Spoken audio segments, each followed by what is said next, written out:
भविष्य का संसार। इंसान ने तकनीक के नाम पर विकास तो कर लिया, लेकिन प्रकृति की कीमत पर। वो दिन भी आया जब धरती पर जीवन खतरे में पड़ गया और इंसान ने एक ऐसा युद्ध छेड़ दिया जिससे बचना नामुमकिन था। एक जंग जिसमें दुश्मन कोई एलियन नहीं बल्कि खुद इंसान की बनाई तबाही थी। कहानी की शुरुआत साल 2055 से होती है। अब विज्ञान इतनी तरक्की कर चुका था कि इंसानों की जगह फौज में रोबोट्स को शामिल किया जाने लगा था। लेकिन इन रोबोट्स की वजह से दुनिया ने कई खतरनाक युद्ध भी देखे। नतीजतन धरती धीरे धीरे बर्बादी की ओर बढ़ने लगी। इंसानों की जान बचाने के लिए सरकार ने एक खास तकनीक विकसित की जिसे स्काई नेट्स कहा जाता है। ये एक तरह की डोम जैसी कवच प्रणाली थी जो शहरों को प्रदूषित हवा से बचाने का काम करती थी।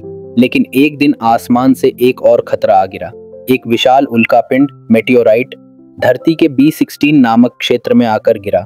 इस मेटेराइट से एक अजीब और खतरनाक एलियन पौधा बाहर निकला जिसे पेंडोरा कहा गया। यह कोई सामान्य पौधा नहीं था। जब इसे पानी मिलता तो यह बेकाबू होकर तेजी से फैलने लगता। लेकिन इसकी एक खासियत भी थी, अगर इसे नियंत्रित किया जाए तो यह वातावरण को शुद्ध करने की क्षमता रखता था। इसके बाद हम सेना के उच्च अधिकारियों की एक गुप्त मीटिंग देखते हैं। इस मीटिंग में कर्नल टैम सभी को एक चेतावनी देती हैं कि आने वाले कुछ ही दिनों में 2 भारी बरसाती तूफान इस इलाके में दस्तक देने वाले हैं। इतने पानी के साथ पेंडोरा पौधा पूरी तरह फैल जाएगा और उसे रोकना नामुमकिन हो जाएगा। ऐसे में टैम डॉक्टर चैन को सबके सामने लाती हैं, जिसने एक विशेष तकनीक विकसित की है। डॉक्टर चैन ने बनाई थी जी बुलेट्स, यानी जेनेटिक बुलेट्स। इन बुलेट्स के अंदर एक खास वायरस भरा हुआ था। अगर इन्हें पेंडोरा पौधे के पिस्टल नामक हिस्से पर इस्तेमाल किया जाए तो यह उसका विस्तार रोक सकता था। इतना ही नहीं, इससे पौधा नियंत्रित होकर केवल हवा को शुद्ध करने का काम करेगा। यह सुनते ही जनरल शनली को चिंता होने लगती है। उसे अंदेशा होता है कि अगर पेंडोरा को नियंत्रित कर लिया गया और हवा साफ हो गई तो उनके बनाए स्काई नेट्स की जरूरत ही खत्म हो जाएगी, यानी उनकी पावर कम हो जाएगी। इसके बावजूद मिशन को आगे बढ़ाने का फैसला किया जाता है।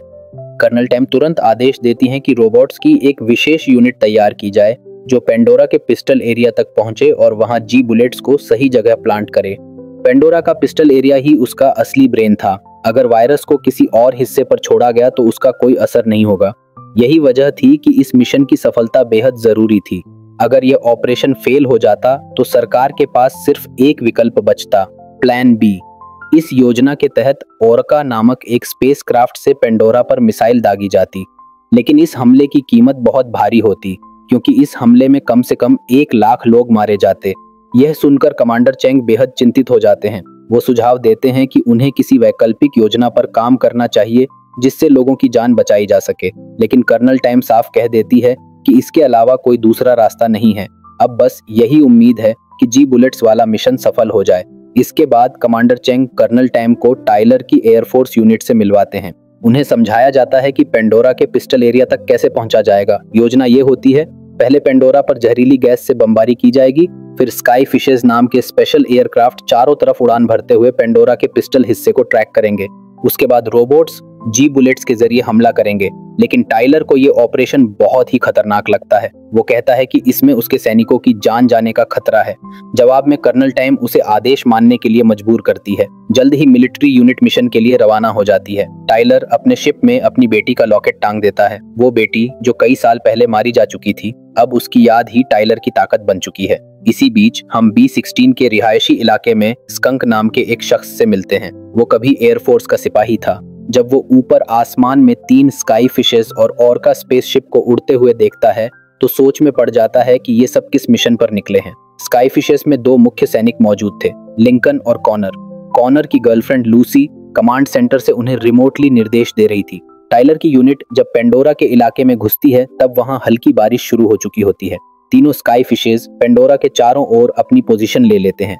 पेंडोरा बारिश के पानी को सोखकर तेजी से फैल रहा होता है। कमांडर चैंग के आदेश पर स्काई फिशेस ने पेंडोरा पर 6 बम गिराए। इन बमों से जहरीली गैस निकली और स्काई फिशेस धुएं को चीरते हुए अंदर की तरफ घुसते हैं। उसी समय कमांड सेंटर से लूसी चेतावनी देती है कि सैनिक पेंडोरा के पलटवार से सतर्क रहें। लेकिन खतरा यही नहीं थमता। एक स्काई फिश पर अचानक हमला होता है और उसमें आग लग जाती है। वो एयरक्राफ्ट वहीं क्रैश हो जाता है। अब मिशन पर केवल 2 स्काई फिशेस बचती हैं। तभी पेंडोरा एक और स्काई फिश पर झपटता है और पूरा क्रू बेरहमी से मारा जाता है। अब टाइलर ही आखिरी उम्मीद बचता है। वो कमांड सेंटर को अपनी स्थिति की जानकारी देता है, लेकिन तभी पेंडोरा उस पर भी हमला करता है और उसके फ्यूल टैंक को नुकसान पहुंचाता है। टाइलर की टीम लगातार पेंडोरा पर गोलीबारी कर रही थी ताकि किसी तरह अपना बचाव कर सके। स्काईफिश एयरक्राफ्ट अब क्रैश होने ही वाला था, लेकिन उसी समय टाइलर ने आखिरी पल में कंट्रोल संभाला और जहाज को मोड़ते हुए पेंडोरा के पिस्टल एरिया की तरफ घुमा दिया। आखिरकार वो जगह मिल गई थी जहां जी बुलेट्स को प्लांट किया जाना था। डॉक्टर चैन ने तब देखा कि पिस्टल एरिया अभी भी जमीन के नीचे था। कर्नल टैम ने तुरंत रोबोटिक यूनिट को आगे बढ़ने का आदेश दिया। इसके बाद ऑर्का स्पेसक्राफ्ट ने 2 मिलिट्री रोबोट्स को नीचे जमीन पर उतार दिया ताकि वे मिशन को अंजाम दे सकें। दूसरी ओर मेजर जनरल शन ली मिशन की निगरानी कर रहा था, लेकिन उसके इरादे कुछ और ही थे। उसने चुपके से ऑर्का के सिस्टम को हैक कर लिया और अंदर से एक बड़ा धमाका करवा दिया। इस हमले में ऑर्का के भीतर मौजूद सारे सैनिक मारे गए और स्पेसशिप सीधे एक इमारत से टकरा गया। अब पेंडोरा के खिलाफ मैदान में सिर्फ टाइलर की स्काई शिप ही बची थी। ऑर्का के क्रैश होते ही कमांड सेंटर से टाइलर का संपर्क टूट गया, लेकिन टाइलर ने हार नहीं मानी। वो पेंडोरा के पिस्टल हिस्से का लोकेशन ट्रैक करने में कामयाब रहा, मगर इससे पहले कि वह कोई कदम उठा पाता, स्काई शिप का ईंधन खत्म हो गया और वह भी तेजी से घूमते हुए क्रैश हो गई। ऐसा लग रहा था कि मिशन पूरी तरह विफल हो चुका है, लेकिन तभी टाइलर को अपनी मरी हुई बेटी की झलक दिखाई दी, जिसने उसे अंदर से झकझोर दिया और दोबारा हिम्मत भर दी। वो तुरंत उठा और जलती हुई स्काई फिश से अपने जिंदा बचे साथियों को बाहर निकालने में जुट गया। उधर कर्नल टैम को जैसे ही मिशन फेल होने की खबर मिली, उसने तुरंत प्लान बी एक्टिवेट करने का आदेश दे दिया, लेकिन कमांडर चेंग ने विरोध करते हुए कहा कि अभी केवल सिग्नल टूटा है, मिशन पूरी तरह खत्म नहीं हुआ। उसे यकीन था कि सैनिक अब भी जिंदा हैं और उन्हें ढूंढा जाना चाहिए। डॉक्टर चैन ने बताया कि आखिरी स्काई फिश पेंडोरा के पिस्टल के बेहद करीब है। इस पर कमांडर चेंग ने खुद मैदान में जाकर टाइलर और उसकी यूनिट को ढूंढने का निर्णय लिया, ताकि प्लान बी की जरूरत ही न पड़े। कर्नल टैम ने उन्हें सिर्फ 3 घंटे की मोहलत दी, क्योंकि उसके बाद एक और बड़ा तूफान आने वाला था। इस बीच टाइलर और उसकी टीम एक वीरान हॉस्पिटल में शरण लेती है। लिंकन बुरी तरह घायल हो चुका था, इसलिए उसे एक सुरक्षित कमरे में लिटा दिया गया। टीम के सभी सैनिक ऑक्सीजन हेलमेट्स पहने हुए थे, क्योंकि पेंडोरा की वजह से हवा अब भी जहरीली थी। टाइलर लिंकन के लिए दवाइयां ढूंढने निकल पड़ा, जबकि कॉनर उसका खून बहने से रोकने की कोशिश कर रहा था। हॉस्पिटल की इमारत में कुछ अजीबोगरीब आवाजें गूंज रही थीं, लेकिन टीम का ध्यान फिलहाल सिर्फ अपने घायल साथी को बचाने पर था। कमांडर चेंग अब अपनी आर्म्ड ट्रक के साथ B-16 इलाके में पहुंच चुका था। उसने वहां अपने पुराने साथी स्कंक से मुलाकात की और उसे रेस्क्यू मिशन में शामिल होने को कहा। चेंग ने स्कंक को वही पुराना हथियार थमाया जो वह सेना में इस्तेमाल करता था। स्कंक भी बिना किसी झिझक के इस मिशन में शामिल होने को तैयार हो गया। इसके बाद दोनों सरहद पार कर अपने गुमशुदा साथियों की तलाश में निकल पड़े। उधर हॉस्पिटल में टाइलर फार्मेसी वाले कमरे में एक जरूरी इंजेक्शन ढूंढ निकालता है, लेकिन तभी उसे किसी अजीब आवाज का एहसास होता है। पीछे मुड़ने पर उसे एक पुरानी गुड़िया दिखती है, जिसे देखकर उसे अपनी बेटी की याद आ जाती है। उधर कॉनर को भी वही अजीब आवाज सुनाई देती है। वह लिंकन को कुछ देर के लिए छोड़कर उस आवाज के पीछे चला जाता है, लेकिन उसी समय अचानक कोई डरावना कीड़ा पीछे से लिंकन पर हमला करता है और उसे उठाकर ले जाता है। वहीं दूसरी ओर कमांडर चेंग टाइलर को खोजने निकला था। उसे टाइलर का कॉल आता है, लेकिन कॉल के बीच ही टाइलर पर एक भयानक कीड़ा हमला कर देता है। टाइलर किसी तरह उस कीड़े को मात देकर उसकी बंदूक छीन लेता है और चंद पलों में उसे मार गिराता है। दूसरी ओर कॉनर देखता है कि एक और वैसा ही कीड़ा लिंकन के शव को नोच नोच कर खा रहा है। वो डर के मारे वहां से जान बचाकर भाग खड़ा होता है। चेंग तब कमांड सेंटर से संपर्क कर टाइलर तक पहुंचने के लिए मदद मांगता है। उसने अपना आर्मर पहना और ट्रक का कंट्रोल स्कंक को सौंप दिया। कॉनर भागता हुआ एक शव रखने वाली अलमारी में छुप जाता है, लेकिन वहशी कीड़ा बाकी कीड़ों को भी आवाज देकर वहां बुला लेता है। वहीं एक कमरे में एक छोटी सी लड़की डर के मारे छुपी हुई थी। जैसे ही वह कीड़ा उस पर हमला करने आता है, टाइलर ऐन वक्त पर पहुंचकर उसे गोली मार देता है और लड़की की जान बचा लेता है। इसके बाद टाइलर उस बच्ची को लेकर भागने लगता है, लेकिन पीछा करते हुए एक और कीड़ा उनके पीछे लग जाता है। इससे पहले कि वो हमला करता, कमांडर चेंग वहां समय पर पहुंचता है और उसे खत्म कर देता है। उसे तब शव वाले डिब्बे में छुपा कॉनर दिखाई देता है, गुस्से में चेंग उसकी पिटाई कर देता है क्योंकि वह लिंकन को बचा नहीं पाया। तभी एक साथ कई कीड़े हमला कर देते हैं और छोटी बच्ची भी उनके निशाने पर आ जाती है। चेंग स्कंक से जल्दी से वहां से निकलने का रास्ता पूछता है। भागते भागते स्कंक बाहर से एक दीवार तोड़ देता है ताकि वे सभी वहां से सुरक्षित निकल सकें। दूसरी ओर कमांड सेंटर में जनरल शन ली अब धैर्य खो चुका था। वह कर्नल टैम को आदेश देता है कि अब और इंतजार न करते हुए प्लान बी को अंजाम दिया जाए। लेकिन तभी कॉनर का संदेश आता है कि वह पेंडोरा के पिस्टल एरिया के बेहद करीब है। यह सुनकर जनरल शनली के चेहरे पर मायूसी दिखने लगती है। कर्नल टैम ने जब सुना कि कॉनर अब भी जिंदा है और जीन बुलेट मिशन पूरी तरह फेल नहीं हुआ है तो उसने राहत की सांस ली और कहा कि शायद अब प्लान बी की जरूरत ही न पड़े। उधर लूसी को जैसे ही कॉनर की सलामती का पता चला उसने उससे वादा लिया कि वह सुरक्षित वापस लौटेगा। अब कमांडर चेंग ने सभी को बताया कि उन्हें क्रैश हो चुकी ओरका शिप से जीन बुलेट्स निकालनी होंगी। मगर यहाँ एक और समस्या थी। स्कंक और टाइलर अब एक दूसरे के साथ काम करने को तैयार नहीं थे। उनकी 30 साल पुरानी दोस्ती अब टूट चुकी थी। चेंग ने सभी को समझाया कि अगर प्लान बी शुरू हुआ तो लाखों मासूम लोगों की जान जाएगी, इसलिए हर हाल में उन्हें प्लान ए यानी जी बुलेट मिशन को पूरा करना ही होगा। इस बीच कॉनर ने बताया कि बुलेट बॉक्स प्लेन के मलबे में दबा हुआ है। टाइलर ने तुरंत आर्मर सूट पहनकर खुद उस खतरे भरे मिशन को अंजाम देने का फैसला किया। टाइलर मलबे तक पहुंचा और वहां एक ड्रोन भेजकर पूरे एरिया को स्कैन करने लगा। इधर लूसी ने कॉनर को बताया कि पहले मिशन के दौरान किसी ने उनके सिग्नल के साथ छेड़छाड़ की थी। उसकी सच्चाई जानने के लिए उसने कॉनर से कहा कि वह उस मलबे में एक रोबोट का सिर ढूंढ लाए। कॉनर भी अब मिशन में शामिल होने को तैयार हो गया और चेंग के साथ ओरका शिप की ओर बढ़ गया। स्कंक भी जाना चाहता था मगर टाइलर ने ट्रक की चाबी निकाल ली और कहा कि वो यहीं रुके। अब सिर्फ चेंग, टाइलर और कॉनर ही आगे बढ़ रहे थे, लेकिन तभी उस छोटी बच्ची ने टाइलर को रोक लिया। बच्ची ने बताया कि जहरीली हवा ने उसकी माँ को जानलेवा बीमारी दे दी थी। अब उसका इस दुनिया में कोई नहीं था। टाइलर को यह सुनकर अपनी बेटी की याद आ गई जो उसी बीमारी की वजह से मरी थी। उसने उस बच्ची से वादा किया कि अब वह उसका ख्याल रखेगा। उधर मलबे में ड्रोन ने बुलेट बॉक्स को ट्रैक कर लिया था। चेंग ने आर्मर पहनकर मलबे पर चढ़ना शुरू किया, लेकिन चढ़ते चढ़ते उसकी ताकत जवाब देने लगी और वह एक स्टील रॉड से लटक गया। जैसे ही उसका हाथ फिसलने वाला था, टाइलर ने ऐन वक्त पर आकर उसे थाम लिया और गिरने से बचा लिया। अब वो बिल्डिंग कुछ ही पलों में ढहने वाली थी, इसलिए वे तेजी से बाहर निकलने लगे।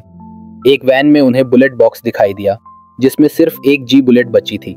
इसी बीच कॉनर को मलबे में एक टूटा फूटा रोबोट मिला और उसके पास एक ग्रेनेड की पिन भी थी। इससे साफ था कि इसी रोबोट ने ओरका शिप में धमाका किया था। टाइलर और चेंग एक पानी की पाइप के सहारे बुलेट बॉक्स तक पहुंचने की कोशिश कर रहे थे, लेकिन तभी अचानक कई कीड़े चेंग पर हमला कर देते हैं। जैसे ही टाइलर ने बुलेट उठाई, वैन नीचे जा गिरी और चारों तरफ तबाही मच गई। दोनों मिलकर कीड़ों का सामना कर ही रहे थे कि ऊपर से मलबा गिरने लगा।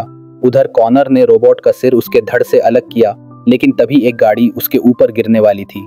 टाइलर ने वक्त रहते आकर उसकी जान बचा ली। गाड़ी से एक और कीड़ा निकलकर हमला करता है, लेकिन स्कंक ऐन वक्त पर पहुंचकर उसे खत्म कर देता है। उसने अपने इलेक्ट्रिक हथियार से कई और कीड़ों को भी मार गिराया। अब सभी लोग किसी तरह इस गिरती बिल्डिंग से बाहर निकलने की कोशिश कर रहे थे, लेकिन सभी के आर्मर की बैटरियां अब खत्म होने वाली थीं। इसके बावजूद वे वक्त रहते सुरक्षित बाहर निकलने में सफल रहे। बाहर आते ही टाइलर ने स्कंक को ट्रक की चाबी लौटा दी और उसका शुक्रिया अदा किया। इसके बाद चेंग ने कमांड सेंटर को खबर दी कि उन्हें जीन बुलेट मिल चुकी है। उधर मेजर जनरल शन ली चुपचाप यह सब सुन रहा था। कॉनर ने रोबोट के सिर की जांच की तो पता चला कि कोई उसे हैक करके ओरका शिप में धमाका करवा चुका था। टाइलर को जब यह सच्चाई पता चली तो उसने गुस्से में कर्नल टैम पर आरोप लगाया, मगर चेंग ने कहा उसे शक है कि असली गुनहगार जनरल शन ली है। कॉनर ने जैसे ही उस रोबोट के कमांड इनपुट की जांच की, चेंग का शक सच साबित हुआ। ओरका शिप में जो विस्फोट हुआ था उसके पीछे कोई और नहीं बल्कि जनरल शन ली ही था। चेंग ने तुरंत शन ली को फोन किया और सच्चाई कबूलने को कहा, लेकिन शन ली ने सब कुछ नकार दिया और उल्टा धमकी दी कि वह अपनी फौजी रोबोट यूनिट को उन्हें मारने भेज रहा है। इसके बाद शन ली ने उनका सिग्नल हैक कर लिया और कंट्रोल सेंटर से उनका संपर्क पूरी तरह तोड़ दिया। अब सिर्फ 30 मिनट बचे थे दूसरे खतरनाक तूफान के आने में। हालात बेहद नाजुक थे। चेंग, टाइलर और बाकी टीम फिर एक बार मिशन पर निकल पड़े, इस बार जी बुलेट को पेंडोरा में फिट करने के लिए, लेकिन पीछे से शनली के फौजी रोबोट्स ने उनके ट्रक पर हमला कर दिया। टाइलर और चेंग ने बमों से जवाबी हमला किया, जबकि स्कंक ने ट्रक के हथियारों से रोबोट्स पर गोलियों की बौछार कर दी। मगर रोबोट्स काफी ताकतवर थे, वे हमलों से बचते हुए ट्रक पर चढ़ गए। स्कंक ने अचानक ट्रक को तेजी से ब्रेक लगाई, जिससे एक रोबोट ट्रक के सामने जा गिरा और स्कंक ने उसे ट्रक के नीचे कुचल डाला। टाइलर ने एक एडवांस हथियार की मदद से एक और रोबोट को जकड़ लिया। चैंग ट्रक की छत पर लड़ते हुए एक रोबोट से भिड़ गया और नीचे ट्रक में टाइलर एक और रोबोट से भयंकर टक्कर ले रहा था। तभी एक रोबोट ने ट्रक में ग्रेनेड फेंका, लेकिन समय रहते बच्ची ने उसे बाहर फेंक दिया। अब टाइलर के आर्मर सूट की बैटरी लगभग खत्म हो चुकी थी, लेकिन उसने कुल्हाड़ी से वार कर रोबोट को खत्म कर ही दिया। उधर चैंग ने छत पर मौजूद रोबोट को धक्का देकर नीचे फेंक दिया। तभी दूर से एक मिसाइल उनकी ओर दागी गई। स्कंक ने तुरंत ट्रक को घुमा दिया, जिससे मिसाइल सीधे पुल से टकराई और पुल टूट गया। लेकिन उनका ट्रक हवा में उड़ता हुआ किसी तरह पुल के उस पार पहुंच गया। फिर पीछे से एक और रोबोट उठ खड़ा हुआ और ट्रक का पीछा करने लगा। चैंग ने जी बुलेट टाइलर को सौंप दी और खुद उस रोबोट पर कूद पड़ा। उसने रोबोट की बंदूक की दिशा बदल दी, जिससे रोबोट ने ट्रक छोड़ दिया और चैंग भी उसके साथ नीचे गिर पड़ा। अब टाइलर और बाकी सैनिक आगे बढ़े और चैंग घायल अवस्था में नीचे पड़ा रह गया। दूसरे तूफान के आने में अब सिर्फ 15 मिनट बचे थे, इसलिए कर्नल टैम ने ऑर्का 2 नाम की दूसरी शिप तैयार रखने का आदेश दे दिया, ताकि जरूरत पड़ने पर प्लान बी शुरू किया जा सके। उधर टाइलर और उसकी टीम आखिरकार अपनी मंजिल तक पहुंच गई। कमांड सेंटर में लूसी ने देखा कि टिमरा नाम का एक रोबोट उनके सिग्नल में छेड़छाड़ कर रहा था। उसने तुरंत यह बात कर्नल टैम को बताई। उधर टिमरा रोबोट पूरी ताकत से टाइलर की टीम की ओर बढ़ रहा था। टाइलर ने कॉनर को कहा कि वह जमीन में मौजूद पिस्टल जैसे छेद में बम फिट कर दे। पेंज रोते हुए टाइलर से लिपट गई तो टाइलर ने वादा किया कि वो जरूर वापस लौटेगा। टाइलर ने पेंज को एक गाड़ी में छिपा दिया और कॉनर को जी बुलेट देकर मिशन की जिम्मेदारी सौंपी। कॉनर ने पिस्टल के मुंह पर बम फिट किया और फिर स्कंक ने टाइलर से कहा, अब इस रोबोट को मिलकर खत्म करना ही होगा ताकि प्लान बी शुरू न हो सके। जैसे ही टिमरा उनकी ओर बढ़ा, टाइलर ने उस पर ताबड़तोड़ गोलियां चलानी शुरू कर दी, लेकिन टिमरा के एडवांस हथियारों के सामने टाइलर की बंदूक ज्यादा देर तक नहीं टिक पाई। वो किसी तरह जान बचाकर भागा। दूसरी ओर स्कंक मिसाइल दागने की तैयारी कर रहा था। इसी बीच टाइलर ने पीछे से जाकर टिमरा के इंटरसेप्टर को तोड़ दिया, जिससे उनका सिग्नल फिर से कंट्रोल सेंटर से जुड़ गया। फिर लूसी ने तुरंत कर्नल टैम को शनली के खिलाफ सबूतों की पूरी फाइल सौंप दी। कर्नल टैम सीधा जाकर शनली से सवाल करती है और उसके रोबोट्स को रोकने को कहती है, लेकिन शनली उल्टा उसे प्लान बी शुरू करने का आदेश दे देता है। उधर टाइलर अब भी टिमरा से बचते हुए भाग रहा था और उसके सूट की बैटरी भी खत्म होने वाली थी। तभी स्कंक ने पीछे से टिमरा पर मिसाइल दाग दी और धमाके के साथ वो खतरनाक रोबोट जमीन पर ढेर हो गया। जैसे ही कॉनर ने जमीन में लगाए बम्स को विस्फोट से उड़ाया, मलबा फिर से हिलने लगा और रोबोट्स दोबारा बाहर निकल आए। एक रोबोट ने कॉनर पर ताबड़तोड़ गोलियां चलानी शुरू कर दी। तभी टाइलर उसकी मदद के लिए दौड़ा। पेंज भी कॉनर के पास आई और उसने कहा कि वह ठीक है, पर हालात बेहद खतरनाक हो चुके थे। टाइलर ने अपनी बची खुची ताकत और हथियारों का इस्तेमाल करते हुए रोबोट से भिड़ंत ली, मगर रोबोट ने उस पर जोरदार हमला किया और उसे जमीन पर पटक दिया। फिर उसने टाइलर को उठाकर दोबारा हमला करने की कोशिश की। अब वो रोबोट पेंज पर वार करने ही वाला था कि टाइलर ने जान की बाजी लगाकर उसे रोक लिया। इसी बीच स्कंक ने पीछे से आकर टिमरा पर इतना जबरदस्त हमला किया कि उसका शरीर टुकड़ों में बिखर गया। लेकिन तभी बारिश फिर से शुरू हो गई और अब पेंडोरा पहले से भी तेजी से फैलने लगा था। उधर आसमान में ऑर्का 2 शिप पेंडोरा के पिस्टल एरिया के ऊपर पहुंच चुकी थी और प्लान बी शुरू करने ही वाली थी। नीचे जमीन पर जख्मी चेंग किसी तरह टाइलर और पेंज के पास पहुंच गया। उसने कर्नल टैम से कहा कि वह खुद जी बुलेट को लेकर पिस्टल में जाएगा। इस पर टैम ने प्लान बी को फिलहाल रोकने का फैसला किया। अब चेंग हाथ में जी बुलेट लेकर पेंडोरा के पिस्टल के अंदर घुस गया, मगर वहां सैकड़ों खतरनाक कीड़े पहले से मौजूद थे। उधर शहर में पेंडोरा की टहनियां तेजी से फैल रही थीं, इमारतें टूट रही थीं और लोगों में भगदड़ मच गई थी। लेकिन चेंग ने डर के आगे हार नहीं मानी। उसने हिम्मत दिखाते हुए जी बुलेट को पिस्टल में एक्टिवेट कर दिया। जैसे ही बुलेट में मौजूद वायरस बाहर आया, उसने पल भर में सभी कीड़ों को खत्म कर डाला।